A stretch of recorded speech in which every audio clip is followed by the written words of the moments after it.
Good day, learners, and welcome to television-based format learning experience or TBFLEx, your reliable source for flexible and engaging learning. My name is Mr. Mark Laurence Tapas, but you can just call me Sir Mark. Every day is an opportunity to become better versions of ourselves. So what are you waiting for? Buckle up and join me as we explore, learn and enjoy the wonderful world of English Grade 8.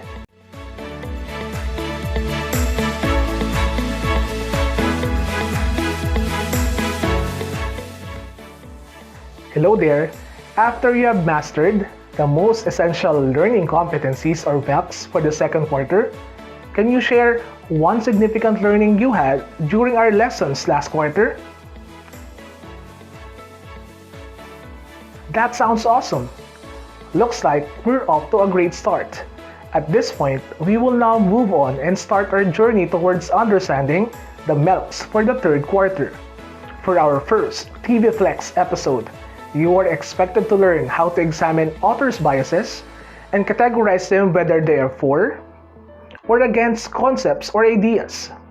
In addition, you are also expected to learn how to recognize the relevance of authors' biases based on their assumptions on their respective works. But before that, make sure that you have your pen, paper, and grade 8 self-learning module with you. Mark my word that this is going to be fun. Let's go! We are all entitled to our own opinion. To some degree, your opinion defines the kind of person you are. Having an opinion shows knowledge, passion, and determination. It shows that you can take a stand and you are willing to defend something that you believe in. By doing so, you inevitably become biased and choose what you want to believe. More importantly, as a student, it is also a must that you develop the ability to detect biases because it will help you identify the purpose of ideas presented in various literary and academic writings. Don't worry, TBFLEx has got you covered. Now, let's take a look and examine these presidential stakes on the following issues. Study the following statements carefully. Distinguish whether the speaker is biased for or biased against the following ideas and issues. After each statement, you will be given 5 seconds to provide your answers. Number 1. On the issue of mining, presidential aspirant Ping Lacson was quoted to have said the following take, and I quote, "The bottom line is responsible mining. It should address the issues on the environment. We cannot kill mining because it is a major industry." End of quote. What do you think is the speaker's take on the issue? Is he biased for or biased against it?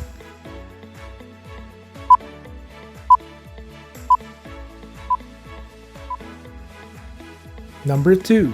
On the issue of rape-related abortion, presidential aspirant Isko Domagoso Moreno was quoted to have said the following take, and I quote, "No, that's life. Only God can take it away, not humans." End of quote. What do you think is the speaker's take on the issue? Is he biased for or biased against it?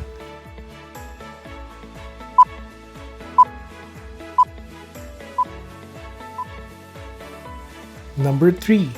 On the International Criminal Court investigation against Duterte administration's war on drugs, presidential aspirant Leni Robredo was quoted to have said the following take, and I quote, "I would allow them to investigate in the country.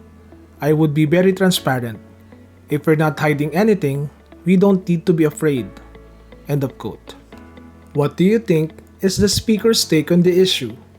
Is she biased for or biased against it?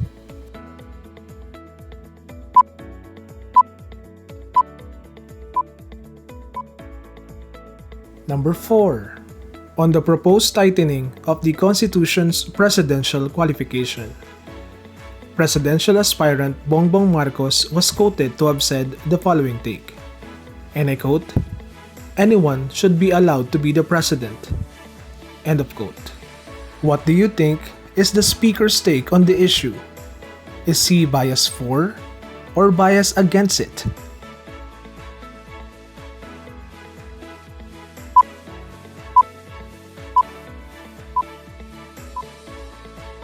Number 5.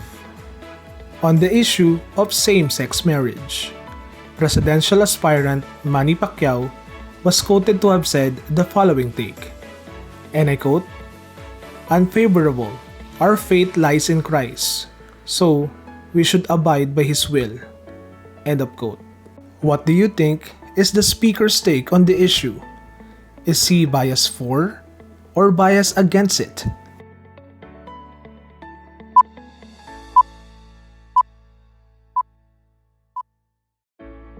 These are the correct answers. Number 1.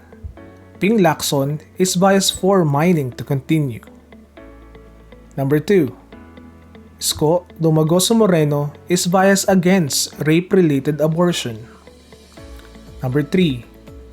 Leni Robredo is biased for the International Criminal Court investigation on Duterte administration's war on drugs.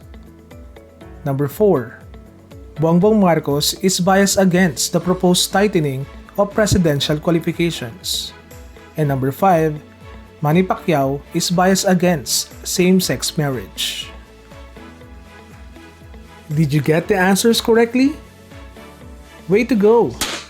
Now, are you ready to discover more about identifying authors' biases? Yes, sir! That's the spirit. A significant part of evaluating authors' biases is to evaluate their ethos. Are these authors credible sources of information? Are they believable? Bias is any opinion that influences a person's thoughts, feelings, or actions.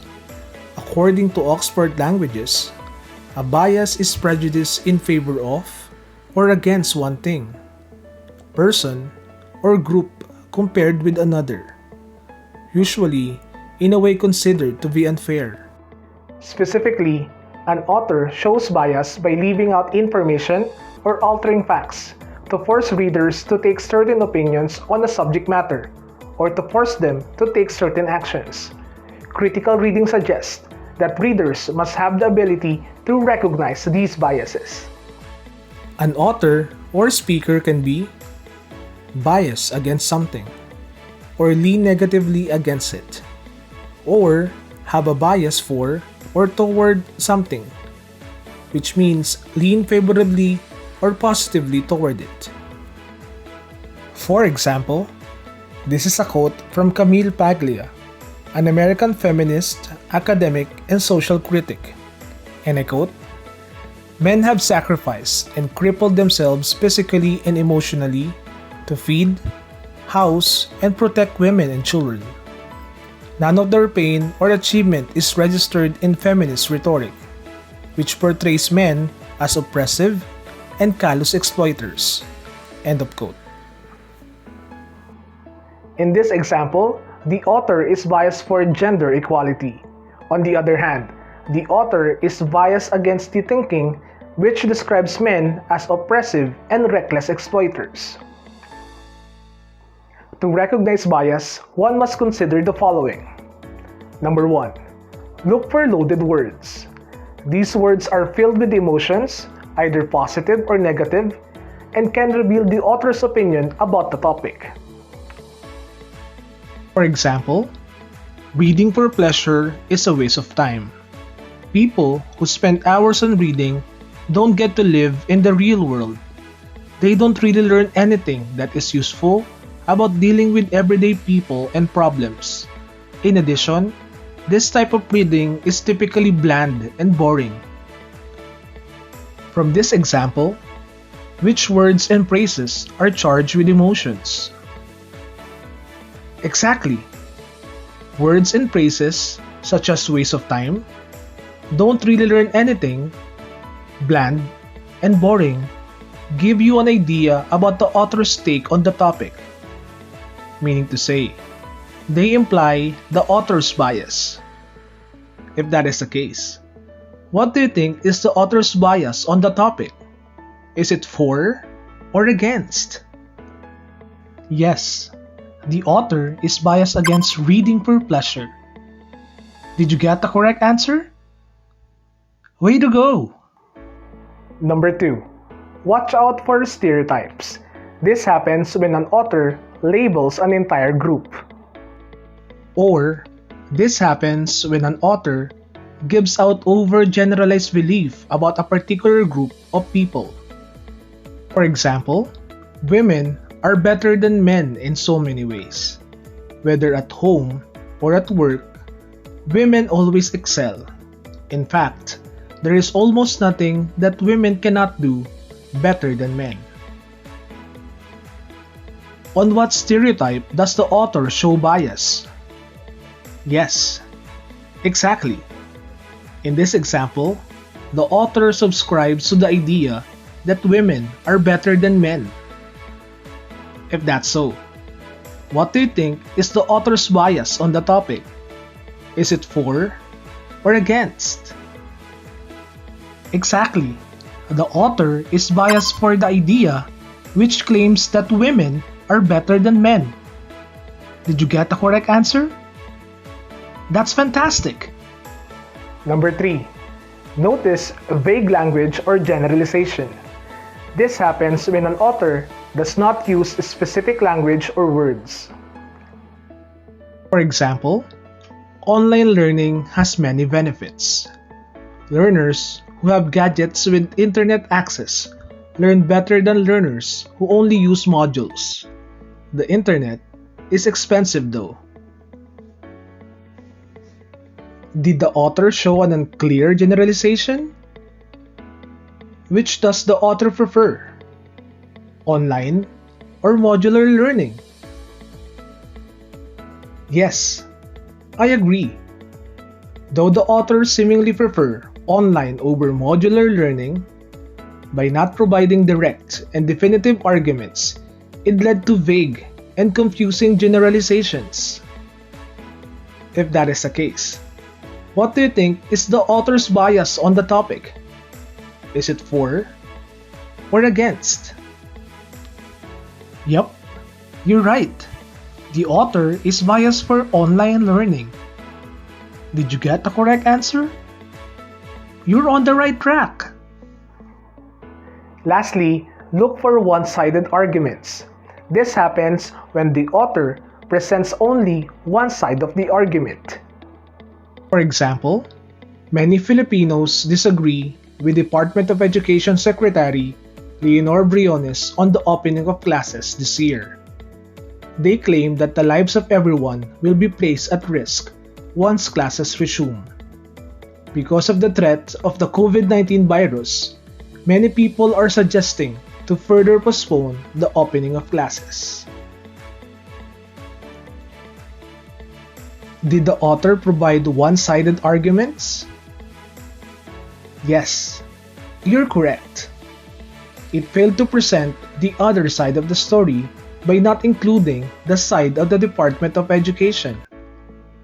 If this is the case, what do you think is the author's bias on the topic? Is it for or against? That's right. The author is biased against the opening of classes in October 5. Did you get the correct answer? Great job! Ultimately, the ability to detect authors' biases is an important skill in your academic journey. It is a must that we learn how to examine facts and evidences presented in any academic and literary materials. In this manner, we can identify, weigh, and validate authors' biases. Are you ready to apply what you have learned in our discussion? That's the spirit. Examine the answer given by then Miss Philippines Catriona Gray during the 2018 Miss Universe question and answer portion. Then, identify the ideas that she is biased for and biased against. What is your opinion on the legalization of marijuana? I'm for it being used in a medical use, but not so for recreational use. Because I think if people were to argue, what about alcohol and cigarettes? Well, everything is good, but in moderation. Thank you. Again, let's revisit Catriona's answer. When asked about her opinion on the legalization of marijuana, she then provided the following answer, and I quote, "I am for it being used in medical use, but not so for recreational use. Because I think if people were to argue, what about alcohol and cigarettes? Well, everything is good but in moderation." End of quote. What do you think are the ideas that she is biased for and biased against? Exactly. Catriona Gray is biased for the legalization of marijuana for medical use. Meanwhile, she is biased against the use of marijuana for recreational purpose. She then explains that if people were to argue about the cases of alcohol and cigarettes, these, among others, must be consumed in moderation. How well did you do in our exercise? Did you get the answers correctly? Excellent! I knew you could do it! Now that you have got the hang of it, Kindly get your third quarter, week 1 learner's packet or LEAP, and accomplish the engagement, assimilation, and assessment parts of the lesson. Just remember what we have discussed, and I'm sure you will ace these learning tasks. So what do you think of today's episode? If you have an extra time, go ahead and flex what you have learned from our discussion in your social media accounts. Don't forget to include our official hashtags, #TBFLEx, and #FlexibleLearning. Once again, this is Sir Mark, your guide to flexible and engaging learning. TBFLEx.